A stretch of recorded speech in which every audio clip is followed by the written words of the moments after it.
नमस्कार. गर्जना महाराष्ट्राची आवाज वंचितांचा या चॅनलमध्ये आपलं सर्वांचं पुन्हा एकदा सहर्ष स्वागत. मित्रांनो, आज आपण बघत आहात की महाराष्ट्रामध्ये विधानसभेचं जे इलेक्शन आहे हे प्रचंड मोठ्या प्रमाणात सगळीकडे एक सण उत्सवासारखे साजरे करताना आपल्याला दिसतंय. त्याच अनुषंगानं आपण मागील एपिसोडमध्ये अनेक एपिसोड बघितलेले आहेत. वंचित बहुजन आघाडीचे अनेक उमेदवारांची आम्ही मुलाखत घेत आहोत.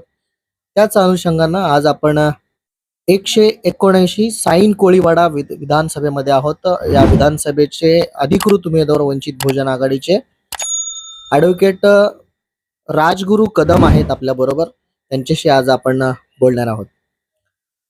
तुम्हाला आज वंचित बहुजन आघाडीच्या माध्यमातून उमेदवारी मिळाली आहे, काय सांगणार आहात? बाळासाहेबांचा मी जेव्हापासून वंचित बहुजन आघाडी स्थापन झाली तोपर्यंत मी त्यांचा समर्थक आणि हितचिंतक होतो. आणि 2020 मध्ये मी खऱ्या अर्थाने वंचितच्या पक्षामध्ये मी प्रवेश केला आणि मला या तालुक्याचा महासचिव पद दिलं. आणि 2 वर्षात जी काही माझी कामगिरी होती सामाजिक क्षेत्रातली, राजकीय क्षेत्रातली, त्यामुळे बाळासाहेबांनी मला ही उमेदवारी जाहीर केली. आज एक स्लम मध्ये राहणार आहे, तुम्हालाच नव्हे अनेक उमेदवार जे आहेत वंचित बहुजन आघाडीचे तळागाळामध्ये विविध जाती धर्मामध्ये जे पक्षामधले कार्यकर्ते असतील किंवा पदाधिकारी असतील, त्यांना बाळासाहेब आंबेडकरांनी विधानसभेसारख्या एवढ्या मोठ्या लेवलचं एक उमेदवारी आज तुम्हाला दिलाय. कारण की सत्ताधारी जे प्रस्थापित आहेत, साधं ग्रामपंचायतीचं निवडणूकमध्ये कोणाला तिकीट देत नाहीये. आज तुम्हाला एवढी मोठी उमेदवारी मिळालेली आहे. काय सांगणार आहात लोकांना, कसं वाटतंय तुम्हाला? ॲक्च्युली ही जी उमेदवारी दिली आहे बाळासाहेबांनी, कारण वंचित बहुजन आघाडीमध्येच म्हणजे कुठल्याही जिल्ह्यामध्ये किंवा महाराष्ट्रामध्ये वंचित बहुजन आघाडीचे जे उमेदवार असायचे हे कधी कधी बाहेरून आलेले असायचे, आपल्या पक्षामध्ये प्रवेश करणारे असायचे. तर त्यामुळे आपले कार्यकर्ते देखील नाराज असायचे. लोकसभेला देखील या ठिकाणी असंच घडलं होतं. तर ह्या टायमाला की पक्षातूनच किंवा ह्या विभागातूनच मागणी होती की इथे राहणारा जो की आमचा कार्यकर्ता असेल, ज्याला वंचितांची जाण असेल, अशाच कार्यकर्त्याला या ठिकाणी उमेदवारी द्यावी म्हणून. आणि बाळासाहेबांना लोकांचे विचार पटले आणि बाळासाहेबांनी देखील कार्यकर्त्यांचा मान ठेवून अशा सामाजिक तळागाळातील आणि जे नेतृत्व खऱ्या अर्थाने झोपडपट्टीतून चाळीतून जे तयार झालेलं आहे अशा नेतृत्वाला उमेदवारी देण्याचं ठरवलेलं आहे. आणि मी एक उच्च शिक्षित असल्याने, ॲडव्होकेट असल्याने बाळासाहेबांनी सायन कोळीवाड्यातून मला उमेदवारी दिली. आज तुमच्या समोर बलाढ्य असे प्रस्थापित सत्ताधारी आहेत, जे साम दाम दंडभेद सर्व प्रकारचे वापर करून या निवडणुकीमध्ये उतरलेले आहेत. तुम्ही कशा पद्धतीनं सामोरे जाणार आहात? आजपर्यंत महाराष्ट्रामध्ये जे काही अधिकृत पक्ष आहेत, मान्यताप्राप्त पक्ष आहेत, यांनी आजपर्यंत त्यांची राजनीतिक खेळी अशीच राहिलेली आहे की तळागाळातील जे काही लोक असतील यांना मागे ठेवून प्रस्थापित धनदांडगे जे लोक आहेत आणि घराणेशाही यांना प्राधान्य दिलेलं आहे प्रत्येक वेळी. आणि त्याच लोकांना निवडून आणत होते. परंतु आता जो काही राजकीय चिखल आहे, या 2.5 वर्षामध्ये जो काही राजकीय चिखल झाला आहे, चिन्ह चोरी, पक्षाची फेराफेरी आणि जे काही हे वातावरण महाराष्ट्रामध्ये एकंदरीत राजकारणात ढवळून निघालं आहे.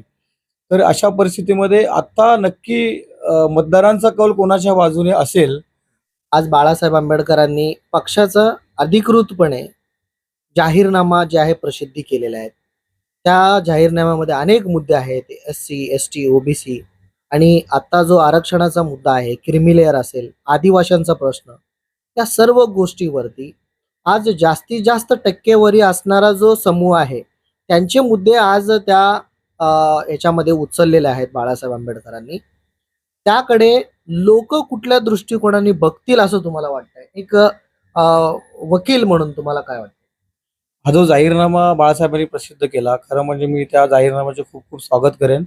कारण त्या जाहीरनाम्याला जे नाव दिलेलं आहे जोशाबा म्हणजे ज्योतिबा, आणि शाह म्हणजे शाहू महाराज, आणि बा म्हणजे बाबासाहेब आंबेडकर. इतर जे राजकीय पक्ष आहेत हे फक्त आपली राजकीय पोळी भाजून घेण्यासाठी या नावाचा आजपर्यंत वापर करत आलेले आहे. आणि ह्या जाहीरनाम्यामध्ये बाळासाहेबांनी जे की आरक्षणावरती म्हणजे SC असेल, OBC असेल, यांचं ताट वेगळं, नेहमी वेगळं असलं पाहिजे आणि जसं आता मराठा आरक्षणाचा मुद्दा गेल्या 8-10 वर्षामध्ये महाराष्ट्रामध्ये सुरू आहे. तर त्यांचं देखील ताट वेगळं असे बाळासाहेब प्रत्येक वेळी हा मुद्दा ते मांडतच असतात. त्यानंतर जसं एस-सी-एस-टीचं जे वर्गीकरण केलेलं आहे आणि क्रीमी लेयरची जी अट घातलेली आहे, ही क्रीमी लेयरची अट खूपच क्रिटिकल आहे आणि पुढे जाऊन हे आरक्षण जवळ संपवण्याचा त्यांचा हा मानस आहे. त्यामुळे आपण या माध्यमातून मी एक वकील म्हणून सांगू इच्छितो, की जर ही रस्त्यावरची लढाई आहे, जर आम्ही विधानसभेमध्ये गेलो तर खऱ्या अर्थाने आम्ही संविधान मानणारे लोक आहोत.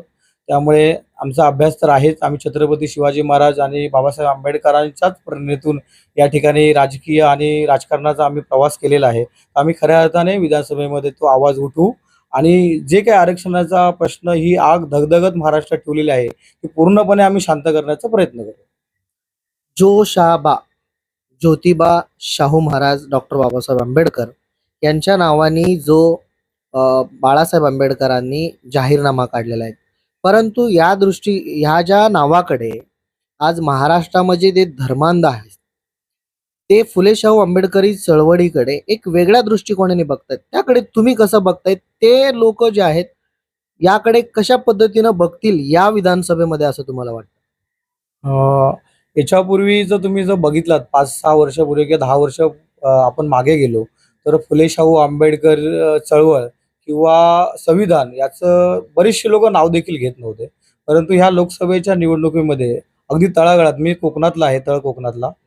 तर असे खूप जे जातीयवादी लोकं देखील होते, जे मनुवादी होते, अशी लोकं पण संविधान वाचायला हवं, असं मी त्यांचं स्टेटमेंट ऐकलेलं आहे. तर खऱ्या अर्थाने आता शाहू फुले आंबेडकर चळवळीला ही आता चाल मिळालेली आहे आणि हे न थांबणारं वादळ आता शाहू फुले आंबेडकर चळवळीला विधानसभेमध्ये घेऊन जाईल.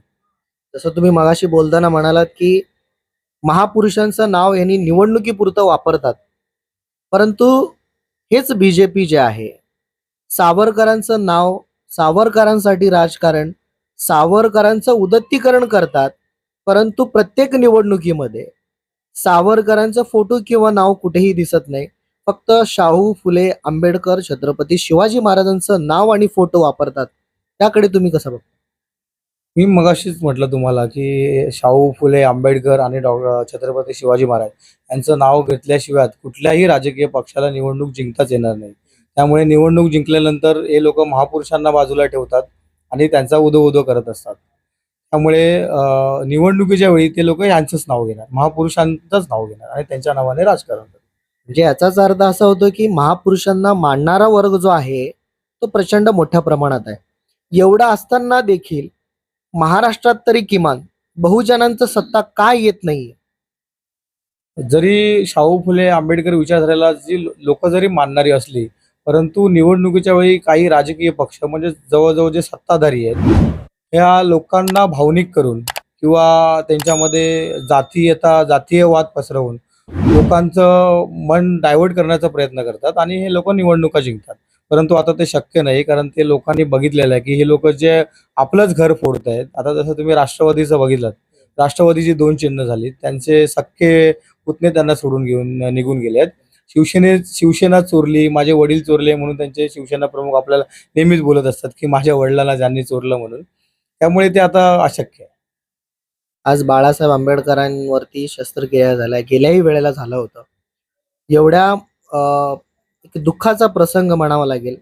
यामधून देखील सावरून ते आज पुन्हा वंचितांची सत्ता या महाराष्ट्रामध्ये आली पाहिजे, या भूमिकेने आज पुन्हा एकदा रस्त्यावरती उतरलेले आहेत. कुठल्या दृष्टिकोनाने लोक बघतील असं तुम्हाला वाटतं? नाही, लोकांच्या मनामध्ये ॲक्चुअली बाळासाहेबांच्या बद्दल आता जागा निर्माण झालेली आहे. ते दिवस आता मागे जाऊ द्या आणि बाळासाहेबांच्या बद्दल लोकांच्या मनामध्ये आता चांगलीच भावना निर्माण झालेली आहे, की लोकं बाळासाहेबांचं नाव घ्यायला लागलेत. कारण संविधान वाचवणाऱ्यासाठी संविधान लिहिणाऱ्या घटनाकारांचं ते नातू आहेत. त्यामुळे बाळासाहेब कधीही संविधानाविरोधी काहीही करणार नाही आणि लोकांना, वंचितांना न्याय मिळवून देतील, हे लोकांच्या मनामध्ये 50% जनतेच्या मनामध्ये तरी मला वाटतं, की ते आता भरलेलं आहे.